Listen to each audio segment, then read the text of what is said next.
That's the sound of a big deal. At Wayfair, that sound happens a lot. Dream sofa for half the price? Big deal. New dining table you've been eyeing for months? Big deal. Finally picking up those last few pieces and finishing that bedroom? Now that's a really big deal. Whatever your home needs, Wayfair has the selection, the savings, and over millions of 5-star reviews to back it up. Shop Wayfair.com today before someone else snags your big deal. Wayfair, every style, every home. What social media mistakes are being made by far too many businesses? And what are some of the right steps you should take? Stay tuned and find out.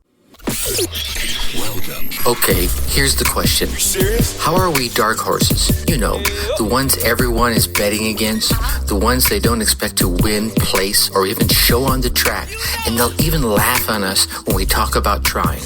How do we show the world our greatness and triumph? Come on. Well, that's the question, and this podcast will give you the answers. Let's go. This is The Dark Horse Entrepreneur. My name is Tracy Brinkman. And push it up. Hello, my Dark Horse friends and family. Welcome back to your weekly dose of social media learning. I'm your Dark Horse host, Tracy Brinkman, and you? Well, that's infinitely more important. You are a driven entrepreneur or one in the making. Either way, you are here because you're ready to start, restart, kickstart, or just start leveling up with some great marketing, personal, or business tips in order to build that beautiful business of yours into the empire it absolutely deserves to be. Oh, another huge interview episode today. Today, Jess Jacobsen, the social media strategist. Yeah, and Jess is going to be telling us what to watch out for when it comes to those social media growth scams. She's going to give us some tips to stay connected to social media and our business. And then Jess is going to tell us why we should step up and go big. And then why we should not be that booty call entrepreneur. You're going to love this one. Plus, I'm going to let you in on next week's interview guest, who's all about the gobble dog. As per usual, the Dark Horse Corrals are chock full of personal, business, and marketing gold spilling from every corner of the Dark Horse HQ. So let's get to the starting gates and go. Alrighty, my Dark Horse friends and family. Today's guest is Jess Jacobsen. Now, she's also known as Angelini, and there's a story in there that I don't know yet. Maybe we can pull it out of her. Now, Jess is a social media strategist who helps entrepreneurs create a kick-ass social media strategy that builds an audience of, wait for it, lifetime clients. Ooh, I really like that one. Jess believes that every entrepreneur has a message that can change lives. I resonate. I'm getting excited just doing her intro. Jess believes that people are sitting out there waiting for you to get your business out there in a bigger way just to help them. Jess believes that one of the best ways to do that is through social media. Jess and her team also teach some of the strategies that they use inside their agency to clients or for clients to people at varying stages of their business. Letting the genie out of the bottle, Jess. I like it. Jess, let's give Jess a warm welcome to the Dark Horse Entrepreneur. How you doing today? I am doing great, and I feel like I am a dark horse entrepreneur, so I'm super excited to be here. Nice. I like that. That's even better. So like I was telling you a little while ago, I really just want to step back from my mic and let you, share your story, maybe the trials and tribulations that got you to where you are today, and again, why you love doing what you do so much. This is such a loaded question, but I love it. So I am, my name is Jess Jacobsen. Depending on when you're listening to this, my last name might be Angelini because I'm getting married next year. So that's where that story comes in. I was supposed to be married already, but so COVID happened and we pushed it back a year because I want what I want. Sure, right. I'm not doing a Zoom wedding. I'm not doing a backyard wedding. No shade to anyone who did that, but that's not my style. So we pushed it back. But yeah, so I'm 27 and I started my business 3.5 years ago now, almost 4 years ago. And I just knew that I had something within me my whole life that was going to put me in a spot to potentially be doing something that's not like the normal thing to do, Sure. Mm-hmm. And so growing up, I had an amazing mom, and I had a very rough childhood with my dad, a very abusive verbally dad. And so I grew up like living with my mom, and when I was living with my mom, I was also living with my two grandparents, one of which my grandpa owned a successful used car business in Chicago, here in Chicago in the Midwest, where we both live. Sweet. Yeah. Yeah. So that I grew up like being around an entrepreneur and looking at my grandpa, you know, the way he showed up in his life. And it was a really good example for me as like what a man could be, and then also what an entrepreneur could be. And so I just was always admiring him and watching how he worked and watching how he treated people and watching what he created, because he grew up super poor, like had nothing. His dad was an immigrant who like his name was Vito, and he changed his name to Victor because at the time people hated Italians. Sure. And so he got rid of his, you know, accent, and he was a peddler, which is like before they had grocery stores. My great grandpa would like go to the farmer's market and buy a bunch of produce, put it on a bike, and then pedal around the different neighborhoods and sell people their produce so that they didn't have to go. So that was very entrepreneurial too.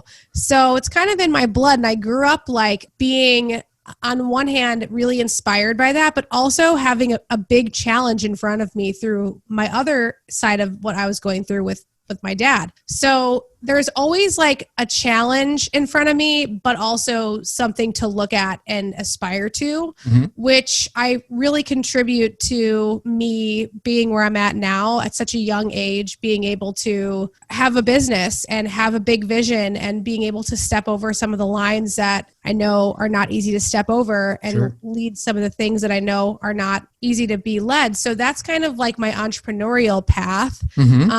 Social media wise, I went to the University of Illinois, Champaign-Urbana, which I'm sure you're familiar with being over here. And I was a film major, but I just didn't like being a film major because it was all theory and no action. At U of I. At other schools, like, you know, there's a lot of action in film.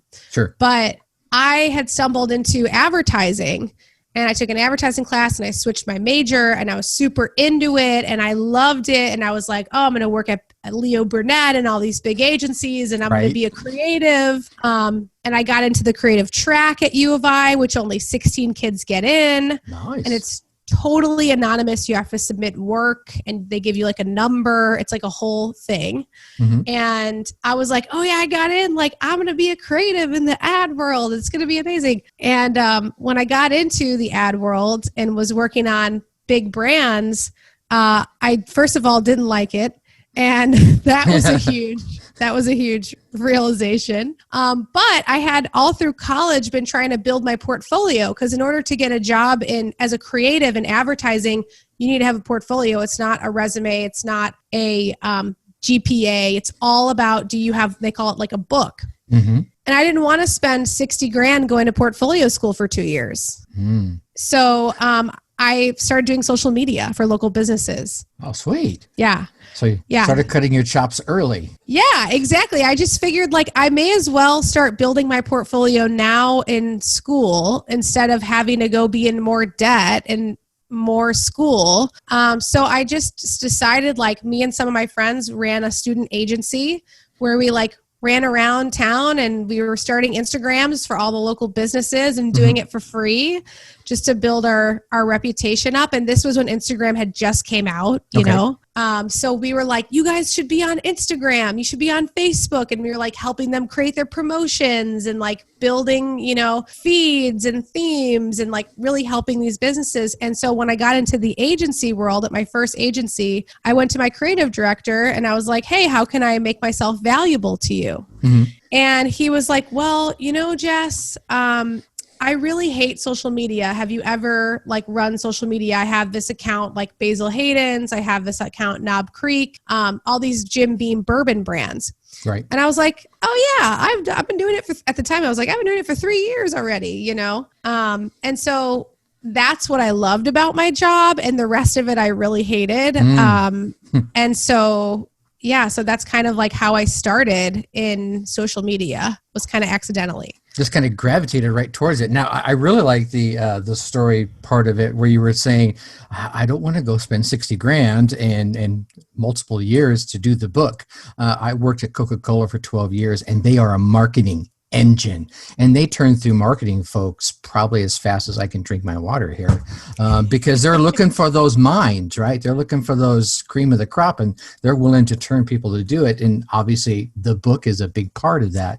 And so to go out there and figure out a way to get your book, and actually probably in the long run have people pay you to create that book, right? And it's, I think it speaks to volumes of probably some of the lessons you learned with your grandfather as you watched them through the years. Awesome. I like that. Yeah, exactly. And I feel like too, honestly, like now that I'm far removed from it, I'm really glad I did not go to portfolio school for myself, because I feel like, how do you then walk away? It's like, you're not even in the field yet, and you just spent 4 years getting a degree, and then 2 extra years and 60 grand in the hole, or more probably now. This was 5 years ago.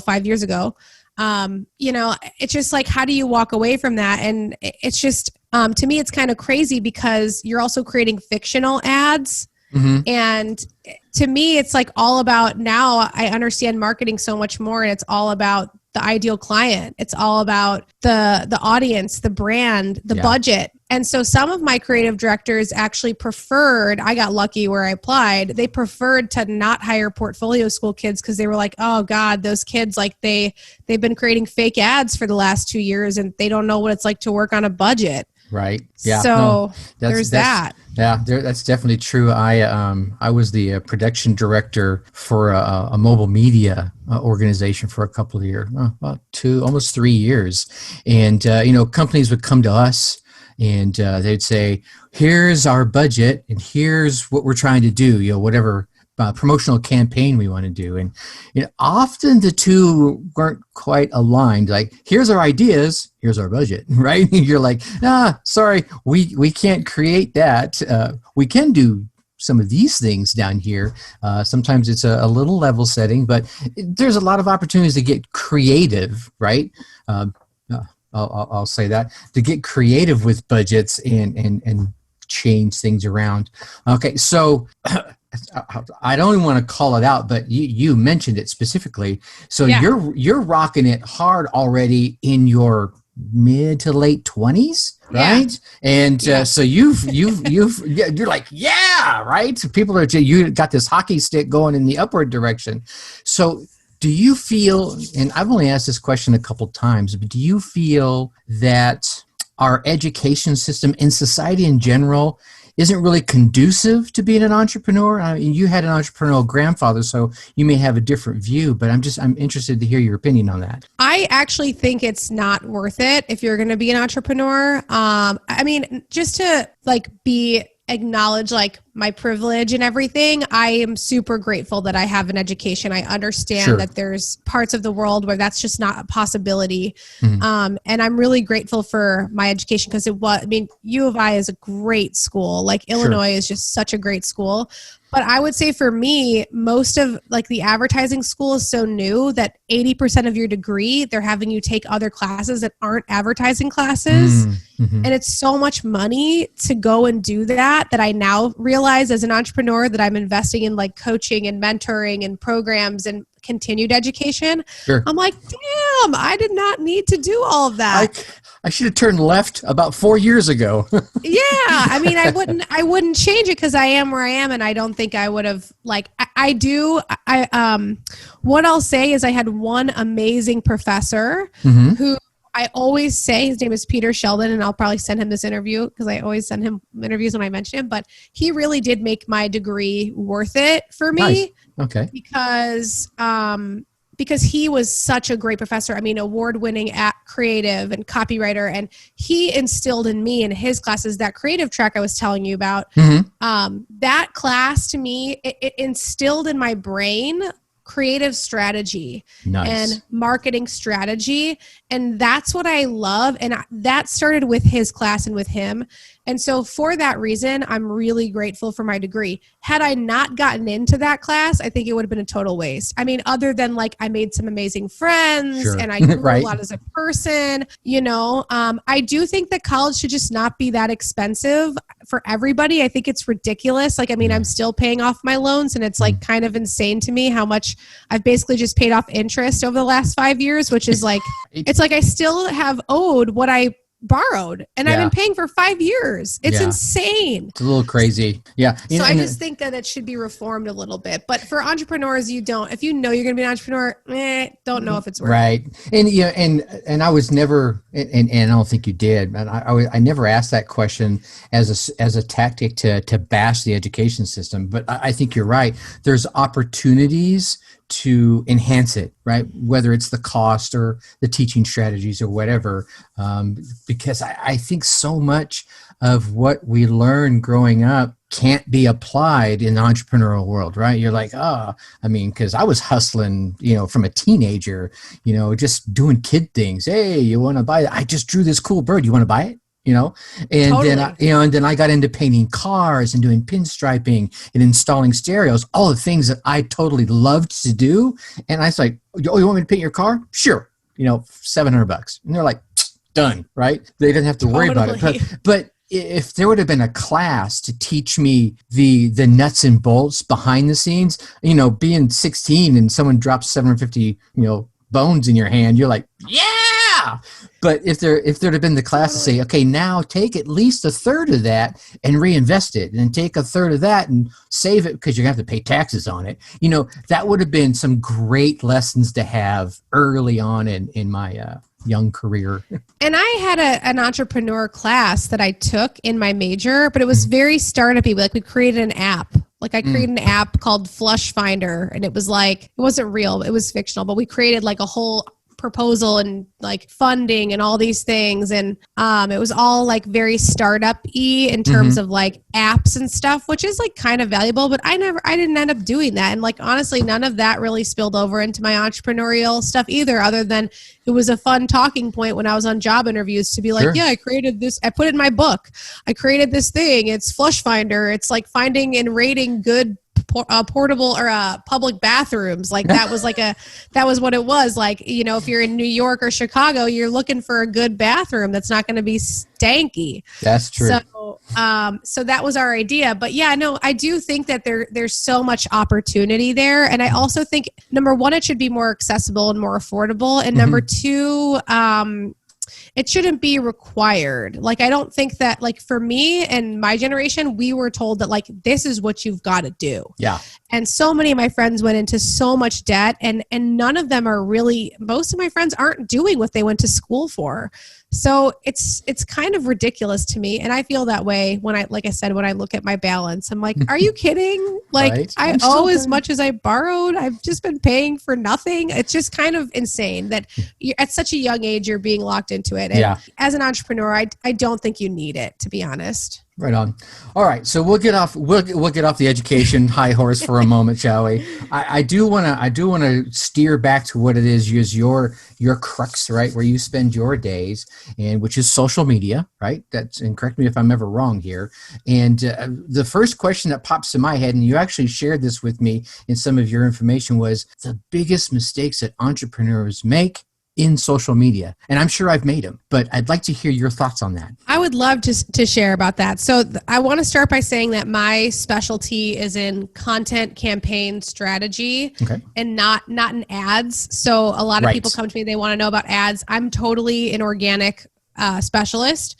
Not against ads or anything. It's not my jam. I'm more of a strategist, creative. And I think so this is going to maybe surprise you. I don't know if you're aware of this, but one of the biggest, very costly mistakes that a lot of my clients have made, or people I know make on Instagram specifically, I'll talk about Instagram specifically, is they hook their account up to a bot, either knowingly or unknowingly, or they hire I just went through this. They hire an expensive growth agency, Instagram growth agency, for like 20 grand or more. Like I'm telling you, I've had people spend between 10 up to like 25 grand to a growth, quote unquote, air quotes, if you guys can't see me, an air quotes growth agency. And all of those services that I have come across thus far are total BS. So it's like they grow your account,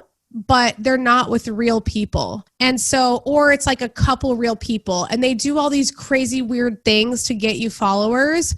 And it's just a huge mistake for entrepreneurs to be in the follower mindset, the numbers, the vanity numbers mindset. Because at the end of the day, like, what do we need? We need clients. We need customers. We need cash in our business. Yeah. You cannot take your followers to the bank and cash them in. It doesn't work that way. I've tried. So, you're right. I've tried. They don't do it. I've tried too. I can't pay my rent with followers. You're now listening to the Dark Horse Entrepreneur Podcast. So, and none of us can. And the goal of our social media is marketing. It's not about some vanity number. And I think one of the biggest mistakes that entrepreneurs make is they get so obsessed with the vanity number. They equate their worth and their influence with the vanity number. Sure. When the truth is that influence has nothing to do with how many followers you have. Influence is about, can you take someone and have them take an action with you? Mm-hmm. That's influence. Influence is you being like, hey, Jess, I just read this book and I think you have to read it. It's called this book. And then it's called this. And then I go and buy the book. That's influence. Influence is not, oh my God, this person has 100,000 followers. Because I'll tell you, there's a lot of fraud out there in terms of people not having the amount of followers that you think they have. Mm-hmm. There's a lot of ways that are not in integrity that people grow their accounts. And I know that some people might be thinking, oh, bots are the future. Automation is the future. Okay, you might be right. But automation is also not person to person. Automation and bots are not going to buy. So, and people think like, oh, but if I have the social proof, if someone lands on my account and I have 10,000 followers, then I'll get the swipe up feature and then this and this and that. There's a million reasons, Tracy, why that is so not the way to go. One of them being that it's actually against Instagram's API, against their system to do that. So if they find out you're doing that, they're either going to shut you down, which has happened to several people I know, or they're going to penalize your account and you're not going to get your account seen. The other thing is, even if they don't know you're doing it, I just ran into this with a client. They had hired a growth agency and then the growth agency stopped because they were seeing that it wasn't like real followers or ideal clients. And they had grown their page 20,000 followers higher.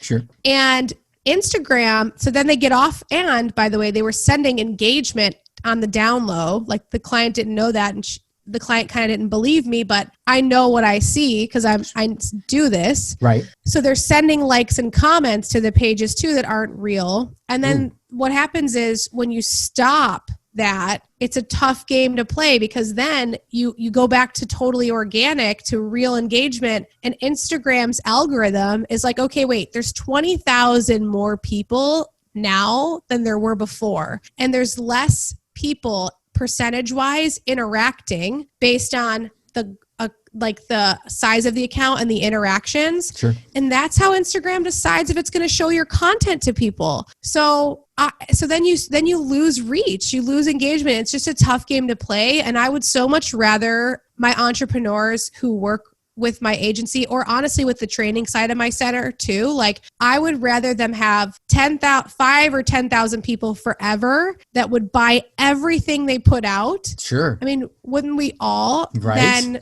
a million people who don't give a crap about what you're saying. No. So this is a huge mistake. And I think it's just the culture of social media that I'm really passionate about, like flipping on its head is like, it's not about the how many, it's about the who.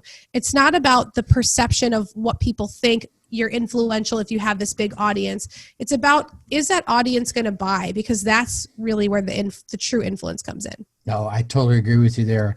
I think I learned that big lesson. And actually, when I started my Instagram, I went out and I was looking at those growth opportunities. And I'm like, every time I read about it, just, that little feeling you get in your stomach, right? Your body's just telling you, nah, Yeah. And so I just totally, all right, I'm not going to do this. I'll just post when I post. It's, and for me, Instagram is secondary, but Facebook, on the other hand, now, right? I go out there and I'll post and I'll jump on the lives. I've really started jumping on lives almost daily. That's great. And I've been seeing the interactions, the likes and I watched it and in the comments and what have you. I'm like, all right, I feel way better about doing that than, even hiring someone out there to go do it the right way and I don't mean an agency like yours. I mean, like someone that says, okay, I'm going to put a V out there and they're going to be posting for me every day and they're going to do, all the stuff that I would do. It just wouldn't be me, right? It'd be different. So I stumble across that as well. Yeah. If you're going to, especially if we're personal brands, and that's what I specialize in, you have to really pass those tasks off right. Because the moment, I think entrepreneurs, they think like exactly what you said, where I love what you said, that you're committed to being connected yourself. I think that oftentimes, like with my programs, people are like, oh, I don't want to learn this myself. And it's like, well, you've got to. I mean, our best client, who's like our most successful, not necessarily our best, but our most successful client has their boots on the ground. They know what's going on. They have a huge audience and a massive, like one of the biggest name people in the coaching space. Their feet are on the ground. They are in their DMs. They are doing Instagram stories. They are reading their comments. Yes, our team helps them with the strategy and the execution and all of that, but it's that client at the end of the day. It's their voice.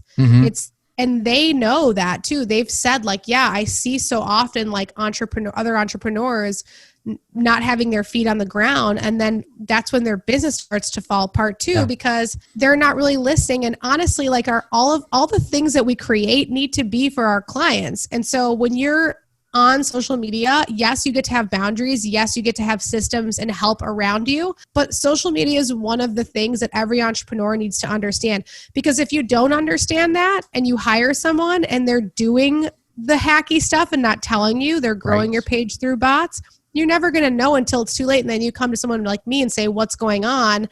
And I'm like, hey, this is what's going on. And they're like, oh my gosh, I had no idea, because they weren't connected to their audience. They didn't have their feet on the ground. You know what I mean? No, I totally know what you mean. I think the best thing any entrepreneur, and I think you'll echo this, is be connected to their clients and their prospects, right? And I think that's the other piece of social media is you're using it as a prospecting tool as well as a connection tool. And you can't connect with a bot. I'm sorry, you just can't. We're not there yet. Now, I think they're trying to put chips in our head, but we're not there yet. But I think I saw a great example of this. A friend of mine, Jake, when he launched his podcast, on the day he did the launch, he had this big launch party. Right. And of course, this was a month and a half, maybe 2 months ago. So we're in the middle of COVID. So they did it in Zoom. Right. So they got everyone to come into this big Zoom room, probably had 20, 25 people in the Zoom room. And,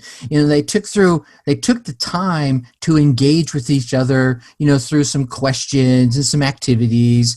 And then, he took everybody that was in the room into his Facebook group. And still 2 months later, this is probably one of the most active Facebook groups that is 2 months old I've ever seen. They're on there doing lives with each other. They do hot seats and they're engaged in the conversation amongst themselves as well as amongst Jake, who started the whole endeavor, which is phenomenal to see. But again, it's that they're talking to each other, not to a bunch of bots or trying to fake stuff, so to speak. Absolutely. And bots don't buy, so and at the end of the day, right, it's all about, we got to put some money in the bank to do the rest of the stuff we're trying to do, right? and like you said, it's about connection, and it's also about calling forward. Like when you read in my intro, I feel so strongly about that there are people who are out there waiting for you to step up and go big with your message and your mission on social media, because they're going to see your post and they're waiting for you. Other people might be out there doing it, but they're not doing it the way that you do it and the way that person needs to hear you doing it. And honestly, like it's up to us to go big and to kind of get over ourselves about our visibility issues and our we're too busy issues and all these issues. And it's like, are you committed or not? Are you going to go for it or not? Because this is about, to me and my business, it's about lives change. Like the more that I wait and procrastinate, the more that other people are not going to get my message. And I know that I'm different than all the other social media people out there. And I know that I'm going to land with different people. So my mission is to ignite that fire within entrepreneurs, especially coaches and personal brands, that they have got to step up and get out there and go big, because there are people waiting for them to change their life. Absolutely. Okay. So we talked about the biggest mistake. All right. All right. Those bots, right? We're done with that one. So talk about what's the one or two. All right, you're getting ready to get into the social media arena, Mr. or Miss Coach, Mr. or Miss Entrepreneur. Here are the one or two, or however many. Now, if you want to do 27, that's fine too. Anyway, what are the first few things that they need to do to get off on that right foot? So the first thing you have to do is understand your ideal client. Okay. And I know that people might think yeah, I already know that. This is always the thing. Yeah. I got that down. Get to the next thing. The thing is, you probably don't. None of us really know, especially right now with COVID and there's an election happening. I mean, like I told all of my clients who are in my program right now, they all just did their ideal client interviews. I teach this interview process, and I teach like getting on Zoom and recording with your ideal client and asking these certain questions. And that's something I would say that one of the first things you should do is write down a list of either your favorite clients that you've currently got, or clients that you know you really want to work with, or customers, and get them on Zoom and record it and interview them about their life, their pain points, what's going on. And then send them a little something, a gift card, something that they would love in return. And it can be like a 15-minute thing, and then get that transcribed, re-listen to it a bajillion times like you would re-listen to a podcast. Like, understand what they want, and then content creation becomes simple because you're helping them. Your content should be serving and supporting and pulling forward into action those people that you want to work with. So most people, they aren't really clear on that. They say they are, but they're not. And the truth is, come November 4th, we're all going to have to re-interview our ideal clients because there's going to be a whole new set of either fears or whatever. Like, the world is changing so fast. And it's interesting because this is a step. One of my clients who's in my programs, and I've been working with her for a while, and she is my ideal client. I've had this exact, situation with her where I've interviewed her several times, and hers are always updating, but she just texted me the other day, and she's like the ideal client queen. She knows her ideal client better than any of my other clients. And she's like, because I'm in the program again, I decided to follow everything, all of your coaching. And I went in and I interviewed 4 more of my ideal clients again. And she's like, I was blown away by how different their verbiage is now than it was back in April. And she was like, their problems are evolving. And then actually she revamped a little bit of her upcoming program based on this, because she was like, oh, this is now the problem. So just my wish is that we all don't say I know this, because it's something that's like a never ending process with our clients. They're evolving. We're evolving. The world is changing. And as the world changes, new sets of fears, of stuff, of needs, of wants, of whatever comes up. So we've got to be adapting too. And the best way to adapt is that. And then the second thing I would do. Oh, did you have a question? No. That's great. I'm leaning into the conversation. It's awesome. I love it. Feel free to interrupt me at any time and ask me any questions. You're good. But the second thing I would then do is, like I said, re-listen to that. And I would take out, I have a whole system for this, but to put it really simply, I'd either get a Google Doc going or a pen and paper, and I would brain dump all of the things that you would want this ideal client to know. What are all the videos that you could create to serve them? And specifically, what do you want them to know before they jump in with you? So if you could wave a magic wand and your client comes into your programs or your business or your service or your product already knowing and understanding something, what would that be? And then also like what problems or objections can you handle for them up front? And a lot of times that's like sharing success stories. You know, I say there's two kinds of entrepreneurs. There's the kind of entrepreneur that I call them the booty call entrepreneur. And all they do is they wait until they're in a launch or they're selling something new to post. So then it's like a booty call. And that's what your audience feels like. It's like, hey, it's 3 a.m. I've been drinking. Like, do you want to come over? That's what it feels like to your audience if you only are, if you're only posting when you're selling. So you've got to be posting all the time. Then there's the other kind of entrepreneur, the second one, who's like shy Shelly. And she never talks about her offers. Like she never lets anyone know how to step forward and work with her. So you've got to strike the balance of like serving, showing up consistently, and really like part of that is understanding the ideal client and putting a plan in place, a strategy in place. And if you don't even know how to start. Just go live every day and just get on there and talk. Google like top social media questions for entrepreneurs, or top insert what you do, questions for or from insert your niche that you want to work with. And that's a great place to start too. Nice. Yeah, I was just mentioning, I just started doing the go lives. I would post all the time, and I'm not bashful. It's not like I'm afraid to stand up there and, hey, what's going on? You're not Shelly. I just never, and I'm not the booty call guy either. Not anymore. But it was just one of those things that just, I don't know, it felt weird. And after I did it the first couple times and started getting the feedback, I'm like, all right, this is actually kind of cool. And it's not like you have to get on there, and you can correct me. It's not like you got to get on there and give an hour spiel or anything, right? You just kind of pop in, and what I do is I just like flick it on and talk for a couple of minutes, and I'm like, peace, I'm out, and I'm done. But one of the things I've been doing with it is making sure I either leave a thought-provoking idea or ask a question to get them thinking, right? I think today it was, is anybody holding you back from starting whatever it is you want to start? And what if that person is you, right? You need to look yourself in the eye in the mirror and just say, let's go. Let's just get this mother going now, right?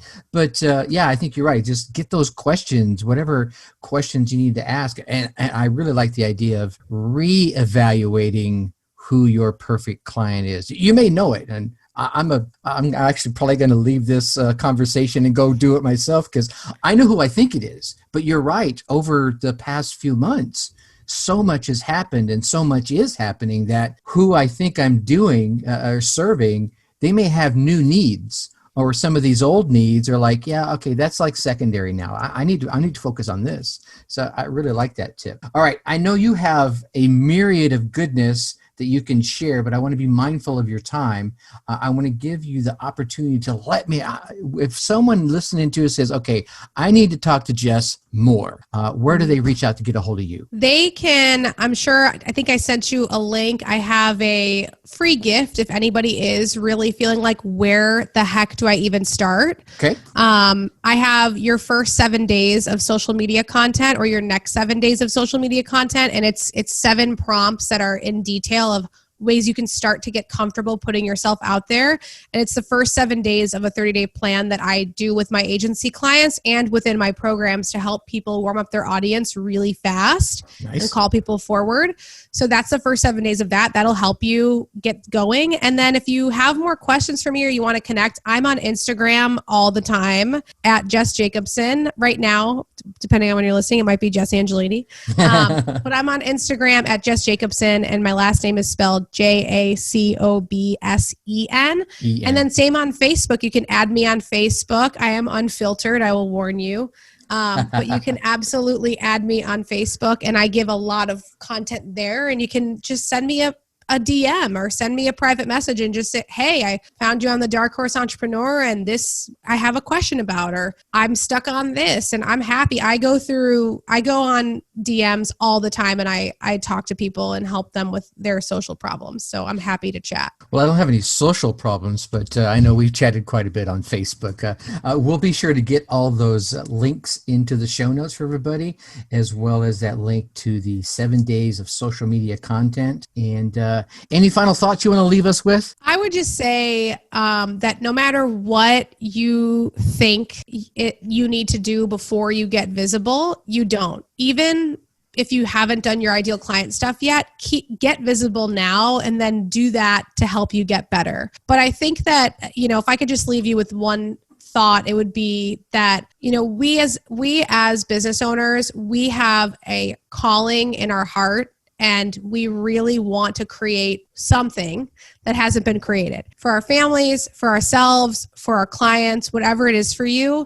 And the longer that you wait to get visible and put yourself out there and tell yourself, oh, after I lose this weight, after I do this, after that, when that's over, all you're doing is delaying the lives change that you can change, number one. And number two, delaying your success. So I would just say, don't be so hard on yourself. Go big and figure out a way you can start to get consistent and start to stretch into that, because social media is a long game. Like you were saying, it does take a little bit to get some traction, but also there's some ways that you can create short wins if you understand your ideal client. And it's a great place to connect too. So get out there, everybody. Get out there and go big, everybody. Jess, thank you so much for hanging out with us today. I definitely appreciate your time. Thanks for having me and thanks for listening. Oh, absolutely. It's my pleasure. All right.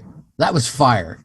That was awesome. Oh, yay. Yeah. I'm so glad. That was awesome. We'll definitely have to have you back around, in a few months and, do a catch up, see how you're doing. Because obviously, like you said, I think things are in motion, right? I think social media is going to change a lot in the next, like you said, probably next month, let alone the next 6+ months. And who knows, there may be some new player on the field that you're going to go, oh, dude, let me tell you about this. It's true. I mean, I was not kidding about the election too. The world is going to be in a different place depending on what happens. So I'm really cognizant and of that as well for social and what that means for people. And for sure. I'm happy to come back. My goal is to get on 30 new podcasts before the end of the year. Sweet. But I'm happy to come back on this one and dive deeper into anything that maybe your audience resonated with.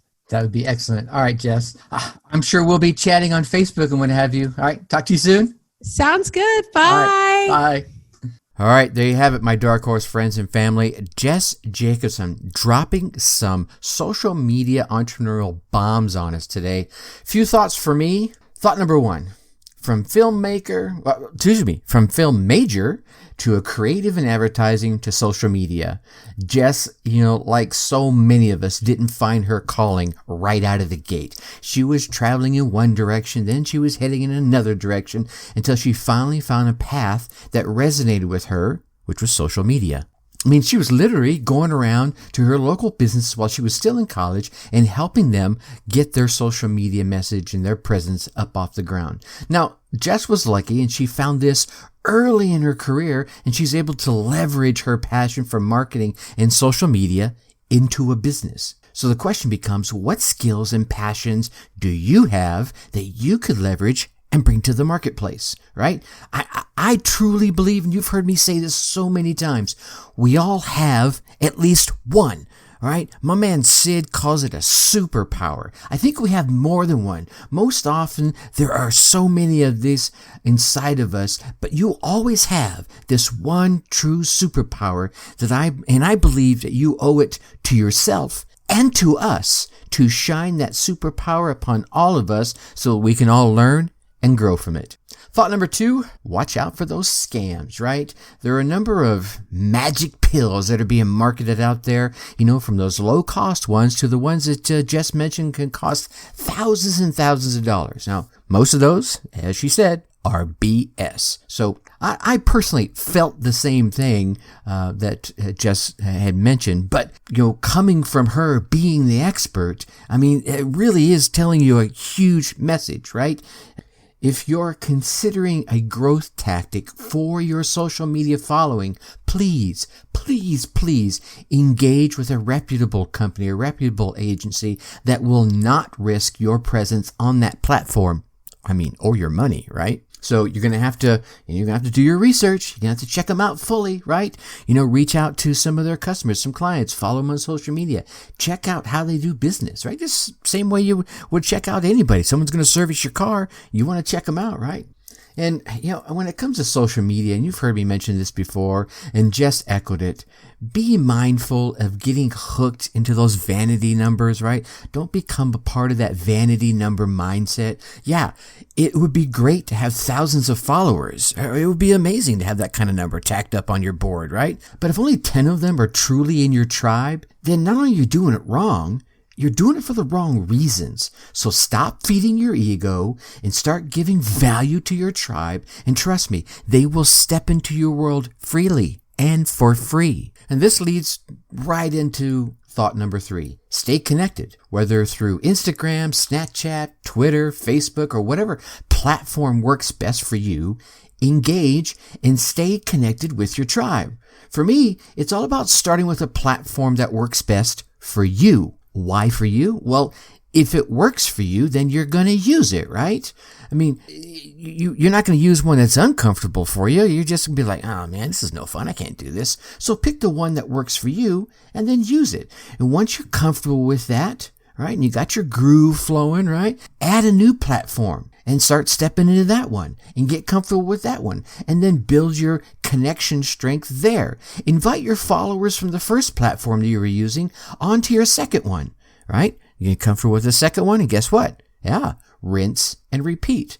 Clearly, at some point now, you're going to want or need some assistance in your social media efforts, right? This is when we come back to, find those reputable places and services, reach out to people like your coach, your mentor, whoever it is you're soliciting advice from, or, reach out to Jess. She gave her Facebook and her Instagram here, and Jess is one of those gals. I've reached out to her a few times. She's readily available to give advice for free, as so many amazing entrepreneurs out there are. All right, thought number 4, step up and go big. I think this comes full circle back to the first thought, and Jess said it so well. There are other people doing what you do. Yeah, there are other people doing it too, but they're not doing it like you do it. And there are people out there that need to hear what you're going to be doing and what you're doing the way you do it. Right? So again, I think it's your moral imperative to get out there and serve your tribe. You owe it to yourself, you owe it to me, and you certainly owe it to that one person out there that is hungry to hear your message your way. So get out there and give it to them as only you can. All right, my Dark Horse friends and family, what inspiring tips or thoughts resonated with you, right? What did Jess say that just kind of rang out? You're like, oh, yeah, that's awesome, right? Well, whatever it was, right? Take some time today and put it into action. Get out there, run your race, get your results, and let me hear about them, right? Seriously, email me, tracy@darkhorseschooling.com. Share the tips and ideas that you came away with, how you put them into action, and what results you gained from them, right? Heck, who knows? Might even bring you on the show to let you talk about it and pitch your business at the same time.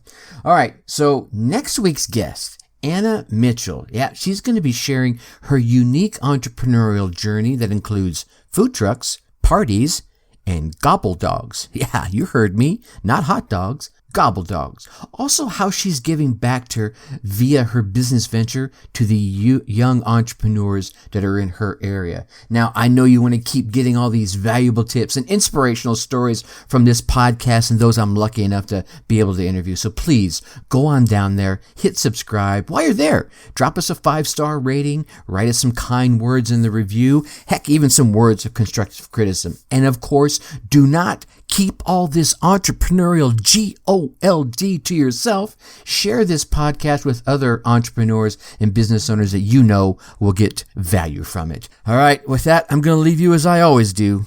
Think successfully and take action.